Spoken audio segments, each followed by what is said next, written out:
वाल्मिक कराड आणि त्याच्या टोळक्यानं देशमुखांच्या हत्येचा कट रचताना केलेल्या धक्कादायक संभाषणाचा समावेश या आरोपपत्रात आहे। पाहूयात ते संभाषण।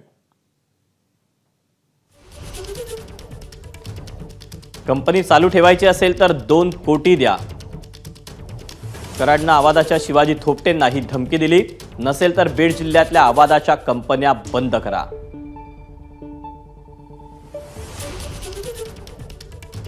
कंपनीचं काम बंद करा, काम चालू कराल तर याद राखा।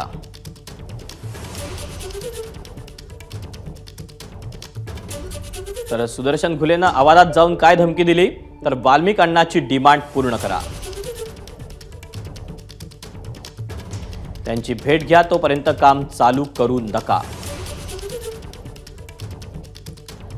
तर संतोष देशमुखांनी सुदर्शन घुलेला काय विनंती केली? कंपनी बंद करू नका, लोकांना रोजगार मिळू द्या, असं संतोष देशमुख म्हणाले सुदर्शन घुलेला।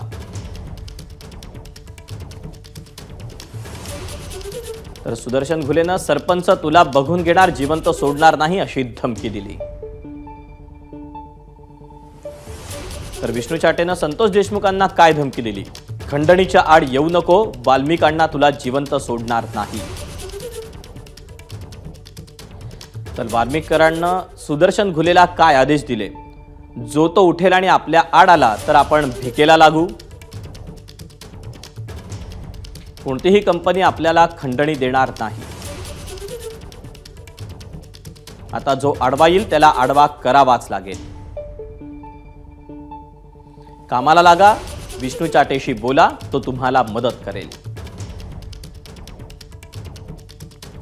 विष्णू चाटेकडून वाल्मिक सुदर्शनला काय निरोप देण्यात आला? संतोष देशमुख आडवा आला तर त्याला कायमचा धडा शिकवा। आमच्या मागण्या पूर्ण केल्या नाहीत तर काय परिणाम होतात हा संदेश इतरांना जाऊ द्या।